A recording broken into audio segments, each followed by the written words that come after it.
He's apparently the richest man in the world. His name is Elon Musk, and he's proving that money does not always seem to buy happiness, because apparently he lost it during an interview at a leadership summit when asked about advertisers fleeing his website X over his response to anti-Semitic posts. Imagine this: a daytime TV legend, Whoopi Goldberg, sitting confidently on her chair, looking straight into the camera, telling millions of viewers, "Don't use X, boycott it, walk away."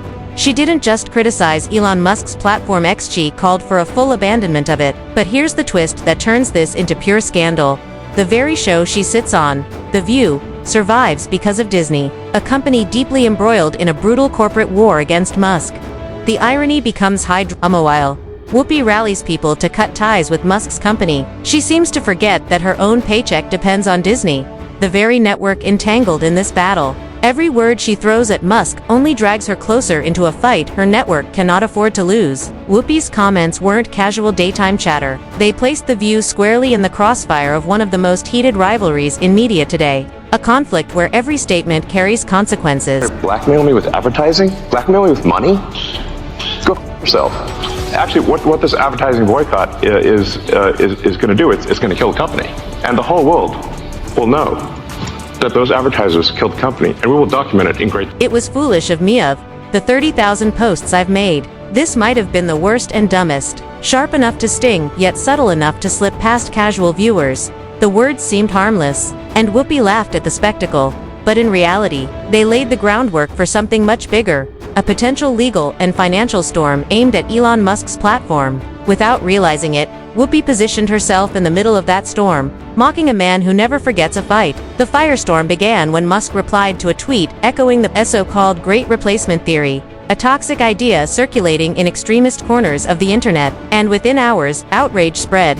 News outlets amplified it, and major brands including Apple, IBM, Warner Brothers, and Disney pulled massive ad campaigns worth tens of millions. Musk's platform, already financially strained, suddenly seemed on the brink of collapse. But this wasn't just about advertisers stepping back. Disney's CEO, Bob Iger, had a long-standing feud with Musk over SpaceX launch sites and other clashing interests, making Disney's departure feel personal. Meanwhile, Whoopi's national TV calls for a boycott amplified the very message advertisers were already sending.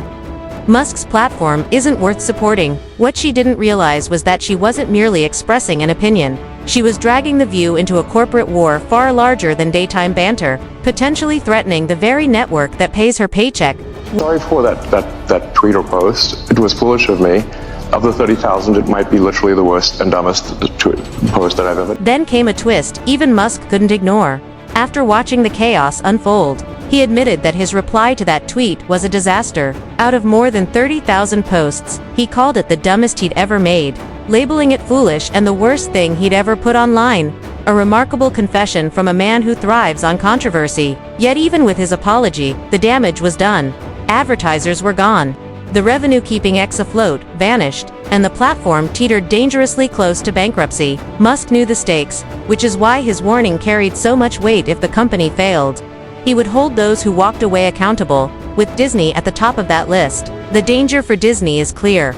Musk, with billions of dollars and a notorious appetite for legal battles, could drag the company into court, accusing it of orchestrating or fueling the boycott, turning it into a public spectacle with massive financial consequences. Meanwhile, Whoopi Goldberg continued echoing the boycott on national TV, unaware she was treading the same razor's edge as her parent company. Disney's troubles didn't start with Musk, but his fight has exposed them in full. Over the past 2 years, Disney's stock has collapsed nearly 40%, with market value dropping from $267 billion to $169 billion, $100 billion erased as if it never existed. That the advertisers would be responsible for killing the company. He's kind of disassociating with what caused the advertisers to step away. Yeah, that's right. Which is, he knows as a businessman that companies are responsible to not only their employees, but their consumers. And we live in a time of conscientious consumerism, when people want to put the one power they have, which is their dollar, towards something that matters, whether it's for good or against something. Anyone paying attention doesn't even need the numbers. Just look at Disney's endless stream of failed remakes and box office flops. Now imagine what happens if Musk follows through with a lawsuit. Disney, already staggering under financial pressure, could be pushed to the brink. And a massive legal battle against one of the richest men alive might be the final shove that topples the company. If Disney falls, it wouldn't go down alone. ABC would feel the hit, and along with it, The View, meaning Whoopi Goldberg's own stage could vanish overnight. Not because of ratings or controversies, but because her parent company loses the war. The irony is brutal. Whoopi rallies audiences to boycott Musk's platform, thinking she's taking a moral stand. Yet if Musk retaliates, her network, paycheck, and daily stage could all be destroyed, leaving her with nothing but the echo of her own words. On The View, co-hosts discussed why advertisers were fleeing X, noting that businesses don't just protect profits, they protect image. Today, consumers spend like activists, supporting brands that reflect their values and punishing those that don't, which drove companies to pull ads from Musk's platform. But this cuts both ways. When financial pressure becomes a weapon, it stops looking like morality and starts looking like strategy. A point critics say Disney proves. By pulling ads from X, Disney isn't simply making a statement, it's exerting pressure on a rival it has clashed with for years. Musk sees this clearly.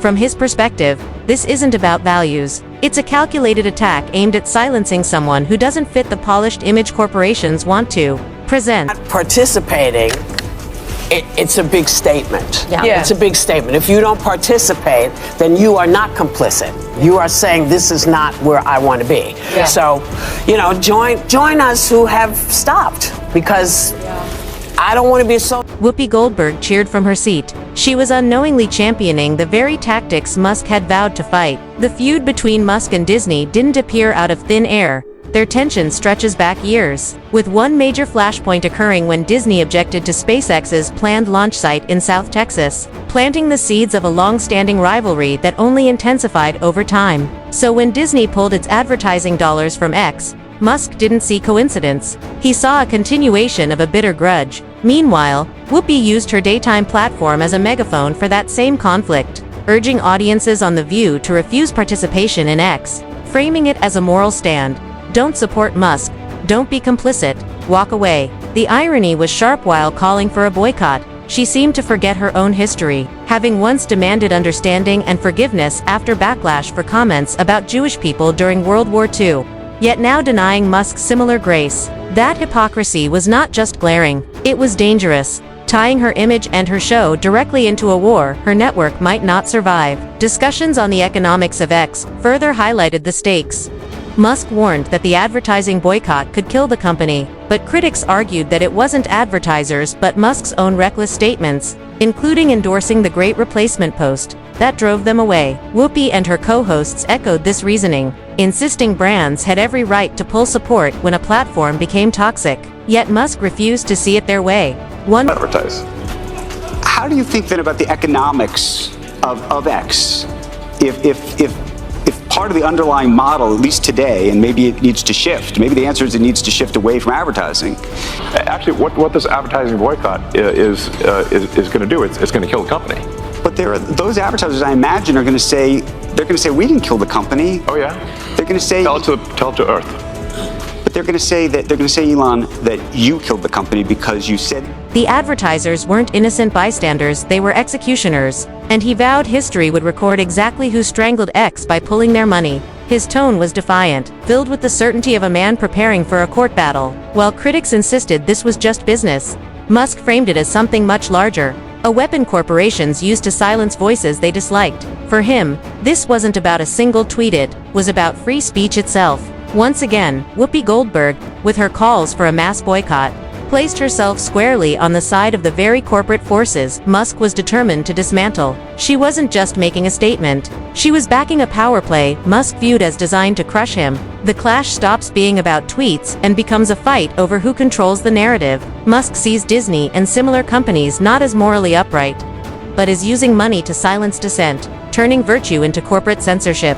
By echoing those boycott calls, Whoopi inadvertently becomes part of that playbook, amplifying her employer's strategy. The stage she stands on The View, airing under ABC, which belongs to Disney, aligns every word she says against Musk with her network's fight, turning her into a pawn in a war far beyond her control. For Musk, the battle is personal. He doesn't view Disney's decision as a moral stand but as an attack meant to destroy and humiliate him, and he's made it clear that if companies wield ad dollars as weapons, He's ready to retaliate, no matter the cost. Meanwhile, Whoopi's call for viewers to abandon X could inadvertently cheer on the very tactics threatening to collapse her own network, leaving The View as potential collateral damage in a war far larger than daytime television. As you said these things, and that they were inappropriate things, and that they didn't feel comfortable on the platform, right? That's what they're going to say. And let's see how Earth responds to that. So, okay, this goes back to... We'll both make our cases, right, and we'll see what the outcome is. And I just wonder and ask you, and think about that for a second. Tell it to the judge. But the judge is going to be... As the battle heated up, the focus shifted to the court of public opinion.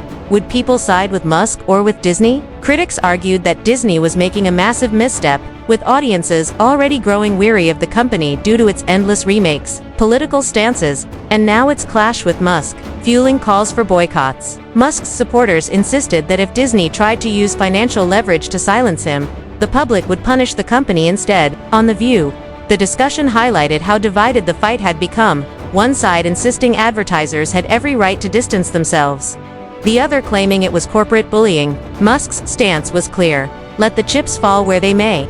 Confident that history would judge Disney harshly for attempting to choke his platform. Caught in the middle was Whoopi Goldberg, who, by urging viewers to boycott Musk, unknowingly tied herself to a company already under fire. If Disney stumbled or Musk's supporters rallied more strongly, she and her show could go down with the ship, the irony being that the louder she cheered the boycott, that Disney is making a mistake. Yes. And they're going to boycott Disney? They already are. Well, there are some that are for lots of different reasons, but you think that this is going to, that you have this goes to actually the interesting of power and leverage. Let the chips fall where they may. Let the chips fall. The advertisers weren't innocent bystanders, they were executioners, and he vowed history would record exactly who strangled X by pulling their money. His tone was defiant, filled with the certainty of a man preparing for a court battle. While critics insisted this was just business, Musk framed it as something much larger, a weapon corporations used to silence voices they disliked. For him, this wasn't about a single tweet, it was about free speech itself. Once again, Whoopi Goldberg, with her calls for a mass boycott, placed herself squarely on the side of the very corporate forces Musk was determined to dismantle. She wasn't just making a statement. She was backing a power play Musk viewed as designed to crush him. The clash stops being about tweets and becomes a fight over who controls the narrative. Musk sees Disney and similar companies not as morally upright, but as using money to silence dissent, turning virtue into corporate censorship. By echoing those boycott calls, Whoopi inadvertently becomes part of that playbook, amplifying her employer's strategy. The stage she stands on The View, airing under ABC, which belongs to Disney, aligns every word she says against Musk with her network's fight, turning her into a pawn in a war far beyond her control. For Musk, the battle is personal. He doesn't view Disney's decision as a moral stand but as an attack meant to destroy and humiliate him, and he's made it clear that if companies wield ad dollars as weapons, he's ready to retaliate, no matter the cost. Meanwhile, Whoopi's call for viewers to abandon X could inadvertently cheer on the very tactics threatening to collapse her own network, leaving The View as potential collateral damage in a war far larger than daytime television.